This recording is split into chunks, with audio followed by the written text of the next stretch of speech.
Hello, everyone. Welcome to Criminally Human and happy Saturday.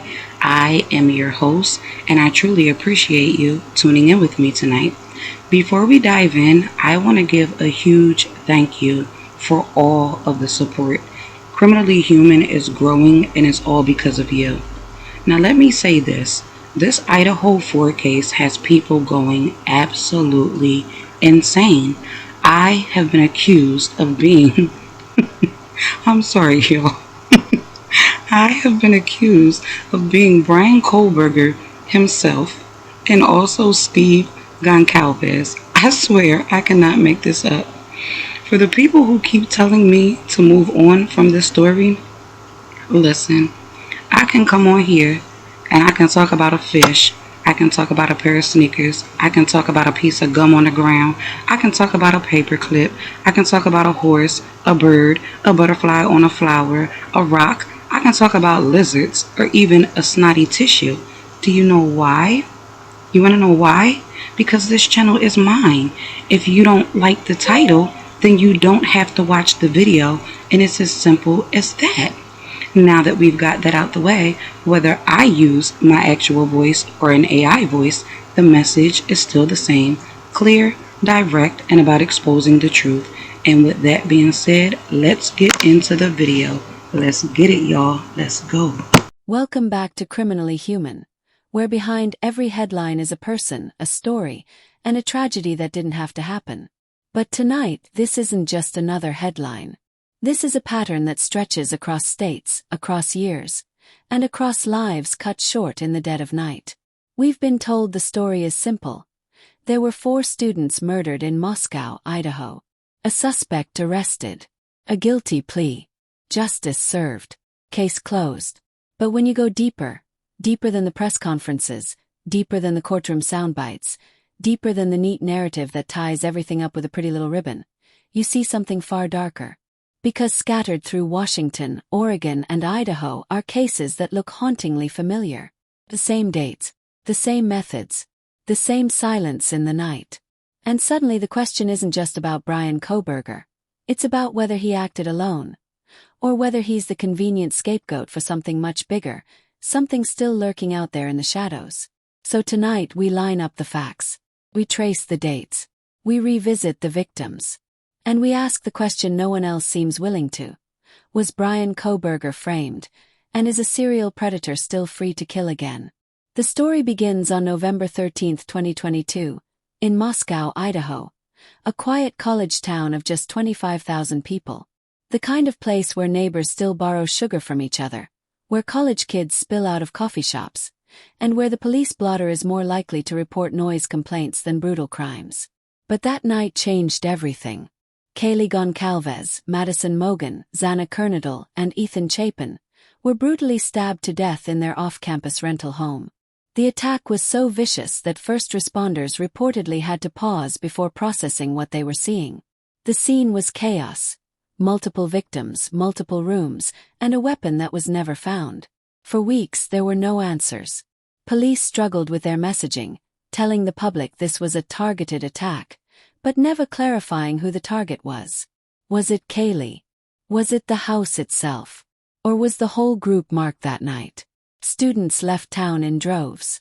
Professors canceled lectures. Parents drove to Moscow to physically remove their children from campus housing. Moscow transformed overnight from a sleepy college town to a community under siege. On December 30, 2022, the country finally got its headline. An arrest. Bryan Kohberger, a 28-year-old criminology PhD student living in Pullman, Washington, just across the border, was taken into custody at his parents' home in Pennsylvania.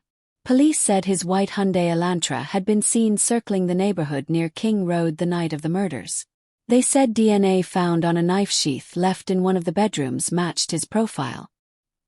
He was indicted on 4 counts of first-degree murder and 1 count of burglary. But here's where things got strange. As he was taken into custody, Kohberger asked officers a chilling question. Have you arrested anyone else? It was a small moment, but it sent shockwaves through the case. Why would he ask that? Was it an innocent deflection? A tactic to throw police off? Or was it the slip of someone who knew he wasn't the only one involved? That one line has never been fully explained. But when you step back and look at the bigger picture, it takes on a whole new meaning. Stay with me, because as we unwrap the timeline, the victims, and the unanswered questions, you'll see why that one line could change everything you think you know about this case. Real quick, hit that like button and subscribe. Every bit of engagement pushes this story further out, and the further it spreads, the harder it is for them to bury it. The Idaho Four weren't the first victims to be attacked this way. In fact, the Moscow murders look disturbingly like the final act in a 3-year string of knife attacks. On the night of June 13th, into the early morning hours of the 14th Washougal, Washington, Sandra Ladd, 71 years old, found dead in her bed. Stab wounds to her torso. No robbery. No sexual assault. No suspects. To this day, the case remains unsolved. August 13, 2021. Marion County, Oregon. Travis and Jamelyn Juetten, a young married couple, were attacked while sleeping. Travis, just 26, was stabbed to death. Jamelyn was stabbed 19 times but survived. She told investigators a masked intruder attacked them in the middle of the night. That attacker has never been caught. November 13, 2022. Moscow, Idaho. The Idaho Four murdered in their home as they slept. 3 crime scenes. 3 years in a row. All tied to the 13th of the month. All knife attacks. All in the dead of night. Was it coincidence? Or was it ritual? In astrology and numerology, the number 13 carries heavy meaning. It's the number of death and rebirth, of cycles that must be broken, of transformation that comes through destruction. Superstition has made it a number people fear. But what if, for the killer, it was a number to embrace? Marker. Signature. A way of stamping their crimes with something darker than just blood. If that's the case, then the 13th wasn't random. It was the plan all along. And then there's the number 3. In numerology, 3 is the number of cycles. Birth, life, death. In Christianity, it's the Trinity. In paganism, it's the triple goddess. To most, these are symbols of balance. But to someone twisted enough to kill, the number 3 could be a ritual marker. A way to give their crimes meaning. A way to bind their victims together, not just in blood, but in symbolism. If that's true, then none of this was random, it was designed. The house where the Idaho Four murders took place sat at 1122 King Road.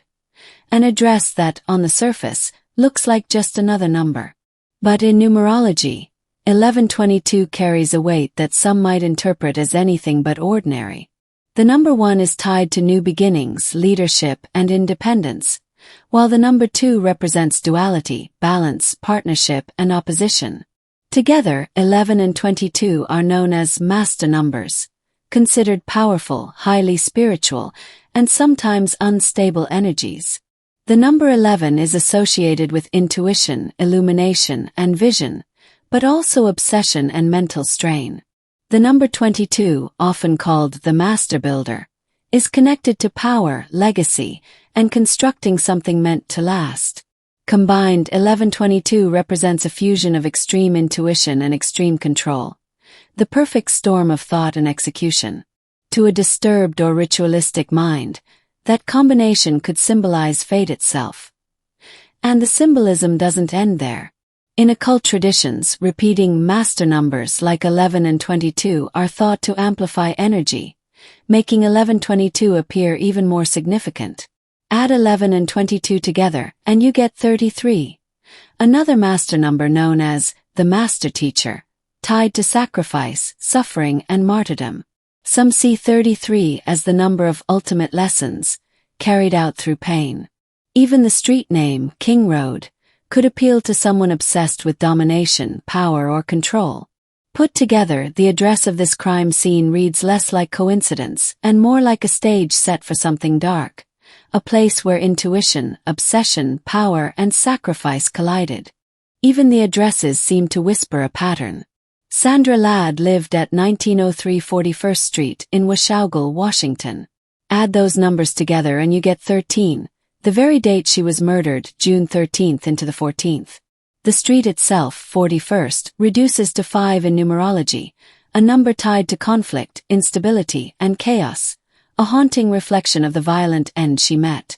The Juetans, attacked a year later on August 13th, lived near the intersection of Howell Prairie and Hazel Green Roads in rural Marion County, Oregon. While their exact house number has never been released, even the names hold weight. Prairie reduces to 7, a number of mystery, fate, and spiritual searching. Perhaps a symbolic initiation crime before escalation. And then, of course, there's the Idaho 4 house at 1122 King Road, which reduces to 33 in numerology. 33 is known as the master teacher, a number tied to sacrifice, suffering, and martyrdom. 3 murders, 3 years, 3 crime scenes. And when you strip them down to their numbers, the pattern is chilling. 13, 7, 1, 33. Each tied to transformation, chaos, mystery, and sacrifice. Different states, different years, different victims. Yet even the addresses themselves carry an almost ritualistic weight, as though nothing about these crimes was random. The Sigma frat house sat at 735 Nez Perce Drive. In numerology, 7 represents mystery, 3 represents cycles, and 5 represents chaos. Together they reduce to 6, the number tied to family, responsibility, and community.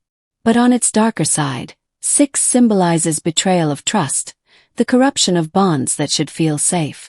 A perfect mirror for a fraternity, an institution that preaches brotherhood and loyalty, but all too often hides its secrets in silence. Even the street name, Nez Perce, carries weight, a tribe betrayed by promises never kept. An address that whispers of family, betrayal, and cover-ups, perhaps too fitting for what came next. Take each digit of the street number, 735, and add them together. 7 plus 3 plus 5 is equal to 15. Then reduce 15 further. 1 plus 5 is equal to 6. So the numerological root of 735 is equal to 6. This is where things stop looking like coincidence and start looking like a signature. The date: Saturday, June 13th, Friday, August 13th, and Sunday, November 13th. Always tied to the 13th. Notice anything about the day of the week. In 2020, it was a Saturday. In 2021, it was the Friday the 13th. In 2022, a Sunday. The weekdays don't line up, but the date does. That tells us the number 13 isn't some random quirk. It's the trigger, the symbolic signature that binds these crimes, not the convenience of a Friday. Here's the strange part. Map the moon phases. Sandra was killed under a waning last quarter. The Juetans were attacked under a faint waxing crescent. The Idaho 4 were slaughtered under a bright waning gibbous. 3 different phases. No lunar pattern there. But the 13th, that remains the constant. It wasn't about the moon. It was about the date. And that's where the ritual takes shape. Astrology paints the picture even darker.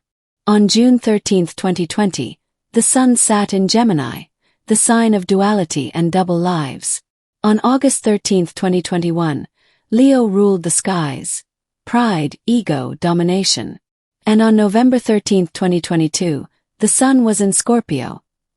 Death, transformation, obsession, the underworld. Different signs, different energies, but each one mirrors the theme of these crimes. Duality, power, death. So while the moon doesn't line up, the cosmic symbolism does. The killer didn't need a full moon to act. The 13th was enough. The universal marker of transformation and destruction. That was the constant. That was the plan. The method. Knife attacks on sleeping victims. Silent, intimate, and brutal. The geography. A 400-mile corridor spanning Washington, Oregon, and Idaho, all within easy driving distance. When you put those puzzle pieces together, the picture gets clearer. It's either the work of one person moving through the region, or multiple attackers with disturbingly similar methods. Either way, it doesn't add up to coincidence. Police have been consistent in their messaging. There's no evidence linking these cases. But no evidence doesn't mean no connection. It just means nothing has been publicly proven. And this isn't the first time authorities downplayed connections. The Green River Killer was dismissed as isolated cases for years. The Golden State Killer committed dozens of crimes while departments insisted there was no serial offender. It took decades and public pressure to reveal the truth. The question now is, are we watching history repeat itself?